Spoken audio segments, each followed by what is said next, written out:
শ্রাবণের থেকে সুখবর শুনেই খুশি হয়ে গেল ওম। সম্পূর্ণ জানতে ভিডিওটিতে একটি লাইক করে প্রথম থেকেই দেখতে থাকো। গল্পের শুরুতেই দেখা যায় যে শ্রাবণ রোহিণীকে বোঝাতে থাকে সব ঠিক হয়ে যাবে, এরকমভাবে কান্নাকাটি করলে তোমার মন যে আরও বেশি খারাপ হয়ে যাবে রোহিণী, একদম কান্নাকাটি করবে না। রোহিণী তখন বলে, বৌদি ভাই আমার খুব কষ্ট হচ্ছে, আমার মান সম্মানটা এইভাবে চলে যাবে এটা আমি ভাবতেই পারিনি, আমার সব কিছু শেষ হয়ে গেছে। শ্রাবণ তখন বলে, কে বলেছে তোমার সব কিছু শেষ হয়ে গেছে? তোমার কিচ্ছু শেষ হয়নি, আমি আছি তো। দেখো যা হয়েছে হয়েছে, এসব কিছু ভুলে গিয়ে আবারও নতুন করে জীবন শুরু করো, দেখবে তুমি খুব ভালো থাকবে। আর এই জীবনে তো ভালো থাকতেই হবে। যখন মনে হবে তোমার চারপাশ শূন্য, তোমার জীবনে আর বেঁচে থাকার লক্ষণ নেই, সব কিছু শেষ, তখনই মনে করবে এবারেই তোমার জীবন বদলাতে শুরু করেছে, শুধু একটু সময় লাগবে, বুঝতে পারলে? তখনই রোহিণী বলে, জানি না কি হবে, তবে সত্যি বলতে আমার খুব কষ্ট হয় জানো, মনে মনে এটাই ভাবি যে আজ আমার মা বেঁচে থাকলে আমার জন্য ফাইট করতো। তখন শ্রাবণ বলে, ধরে নাও না তোমার মা আমার মধ্যে থেকে তোমার জন্য ফাইট করেছে। শ্রাবণের কথা শুনে রোহিণী শ্রাবণকে জড়িয়ে ধরে কাঁদতে শুরু করে।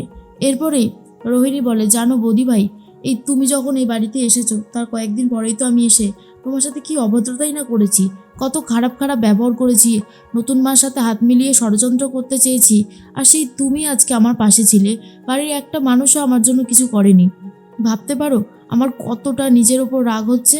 শ্রাবণ বলে, দেখো এ সমস্ত কথা ভেবে শুধুই কষ্ট পাবে, তাই এই সমস্ত কথা ভাবার দরকার নেই, যা হবার তা হয়ে গেছে, এখন নতুন করে শুরু করবার পালা, এ সমস্ত ভেবে কি আর সত্যিই কোনো লাভ আছে?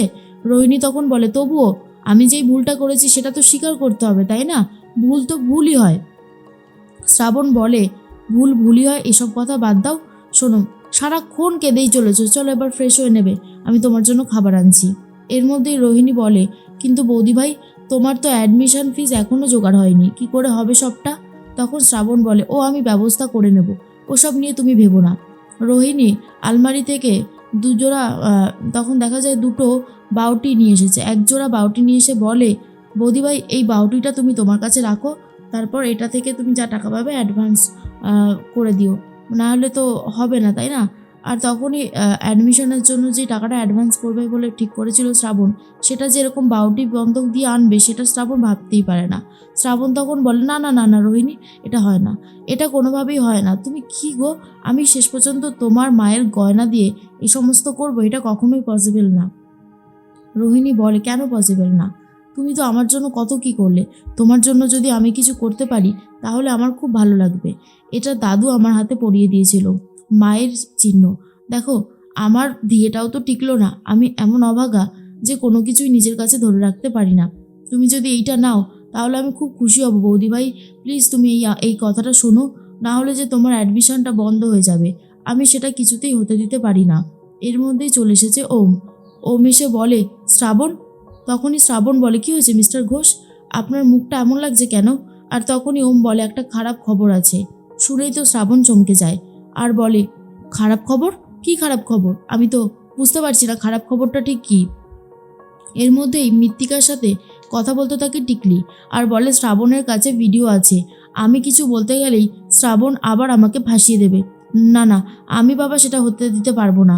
মৃত্তিকা বলে, শ্রাবণ যদি তোমাকে ফাঁসিয়েই দিত তাহলে আগেই ফাঁসাতে পারতো, ও ওই ভিডিওটা নিয়ে কিচ্ছু করতে পারবে না, মিলিয়ে নিও আমার কথা। তখন টিকলি বলে, কিন্তু আমার তো ভয় লাগছে, আমার খুবই নার্ভাস লাগছে। মৃত্তিকা তখন বলে, আরে বাবা নার্ভাস লাগার কি আছে, আমি তো সেটাই বুঝতে পারছি না। শোনো, চিন্তা করো না, যা হবে ভালোই হবে, বুঝতে পারলে? এত ভেবে চিন্তে কি আর কিছু হয়? তখনই শ্রাবণের কথাই বারবার ভাবে টিকলি আর ভাবে, মানি যদি একবার রেগে যায়, মানিকে কন্ট্রোল করা সত্যি খুব ডিফিকাল্ট। আর তখন মৃত্তিকা বলে, কি হলো, কি ভাবছো এত? শোনো, শ্রাবণকে কিন্তু কোনোভাবে ওই গানের কম্পিটিশানে যেতে দেওয়া যাবে না, তাহলেই কিন্তু গন্ডগোল হয়ে যাবে, বুঝতে পারলে? টিকলি তখন বলে, হ্যাঁ আমি তো ভাবছি সেটাই, তবে আমারও খুব ভয় লাগছে। এর মধ্যেই শ্রাবণ জিজ্ঞেস করে, মিস্টার ঘোষ আপনি তো কিছুই বলছেন না, বলুন কি হয়েছে, মানে কি খবর আছে, খারাপ খবরটা কি? সানায়া তখন বলে, দাদাভাই বল কি খবর আছে। ওম তখন বলে, শ্রাবণ খারাপ খবরটা হচ্ছে গানের কম্পিটিশনে অ্যাডমিশন নেওয়া বন্ধ হয়ে গেছে, ওদের তারিখ একদম শেষ। আর কথাটা শোনার পরই শ্রাবণ বলে, হ্যাঁ তারিখ শেষ, মানে অ্যাডমিশন আর হচ্ছে না? সানায়া বলে, তোমাকে অনেক দিন থেকেই বলছিলাম বৌদি ভাই, অ্যাডমিশনটা করাও, তুমি তো করাতে রাজি হলে না। এবার দেখলে তো বন্ধই হয়ে গেল, এবার কি আর কি করবে বলো। শ্রাবণ তখন ভাবে সত্যি তো, এটা কি করে সামলাবো এবারে। তখনই রোহিণীর হাতে বালাজোড়া দিয়ে বলে, রোহিণী তোমার থেকেও অভাগা আরেকজন আছে গো, মিলিয়ে নিও, এই যে আমি হচ্ছি সেটা। তখনই ওম বলে, তোমার এই বাড়াবাড়ির জন্য এই সমস্ত কিছু হলো। আগে বারবার করে বললাম আমার থেকে হেল্প নিয়ে নাও, পরে শোধ দিয়ে দিও, তুমি তো আমার কোনো কথা শুনবে না বলে ঠিক করো। এবার দেখো কেমন লাগে। বন্ধ তো হয়েই গেল শেষ পর্যন্ত। তখনই চলে এসেছিল টিকলি আর বলে, কি হয়েছে, মানির গানের কম্পিটিশনে যাওয়া আর হবে না? তখন সানায়া বলে, না, অ্যাডমিশন ক্লোজ হয়ে গেছে। এরপরেই শুনে তো খুব খুশি হয়ে যায় টিকলি, আর কিন্তু সেটা বুঝতে দেয় না। শ্রাবণ তখন বলে, কি আর হবে, আমার খারাপই লাগছে কিন্তু কিছু তো করার নেই, কপালে যদি কিছু না থাকে তাহলে আর কিছু হয় না। এর মধ্যেই হঠাৎ করে শ্রাবণের ফোনটা বাজতে থাকে।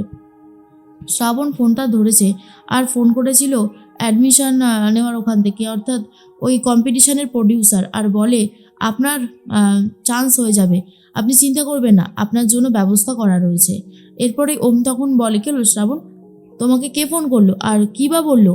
তখনই শ্রাবণ বলে, একটা সুখবর আছে, সেটা হচ্ছে ইনি যে ফোন করলো তিনি হলো এই শোটার প্রডিউসার। তিনি আমাকে এটাই বললো, একজন মেন্টর নাকি আমার গানের ভিডিও সবটাই দেখিয়েছে জাজেসদের। তারা বলেছে আমাকে একটা সুযোগ দেবে, সেই সুযোগে আমাকে টাকা পেমেন্ট করতে হবে না, শুধুমাত্র আমাকে ওখানে গিয়ে গান গাইতে হবে। আর আমি যদি একবার গানকে ফাইনাল হতে মানে ঠিক করতে পারি তাহলে আমাকে মেন রাউন্ডে যেতে দেবে, না হলে হবে না কোনোভাবে, অডিশনটা আগে দিতে হবে। কথাটা শোনার পর তো সানায়া বলে, এটা তো দারুণ সুখবর, একদমই তো আশার আলো বন্ধ হয়ে গেছিলো, আবার আশার আলো জেগে উঠেছে, আর তুমি পারবে, আমরা জানি যে তুমি অডিশনেই চান্স পেয়ে যাবে। তখন রোহিণী বলে, একদমই তাই, তোমার ওপর আমাদের সম্পূর্ণ ভরসা আছে বৌদিভাই। কিন্তু তখন শ্রাবণ বলে, জানি না কি হবে, তবে একটা সুযোগ তো পেয়েছি। কিন্তু তখনই শ্রাবণ মনে মনে ভাবে, কে আমাকে এভাবে সুযোগ করে দিতে চাইছে, আর তার নামটাই বা কি, কেনই বা আমাকে নামটা বলা হলো না। এর মধ্যে ওম এসে বলে, এত বড় একটা সুখবর, এখানে তো মিষ্টিমুখ হতেই পারে তাই না, বলেই শ্রাবণকে কিস করে দেয়। আর এসব দেখার পর তো টিকলি প্রচণ্ড রেগে যায় আর বলে, মানি তুই তুই খুব ভালো গান গাস বলছিস তো, বলেই তাড়াতাড়ি করে ঘর থেকে কেটে পড়ে, কারণ এই কথাটা মেনে নিতে পারছে না।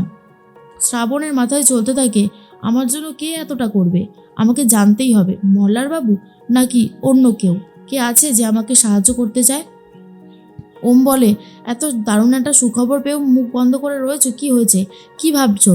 শ্রাবণ বলে, আমি এটাই ভাবছি, কে আমাকে সাহায্য করতে চাইছে, কারণ এটা তো সত্যি একটা অনেক বড় ব্যাপার তাই না, যেখানে অ্যাডমিশন ক্লোজ হয়ে গেছে সেখানে আবার অডিশন হবে আমার আলাদাভাবে, তাও সেটাই ভাবছি আর কি। শ্রাবণের কথা শুনে ওমেরও একটু ডাউট শুরু হয়ে যায়।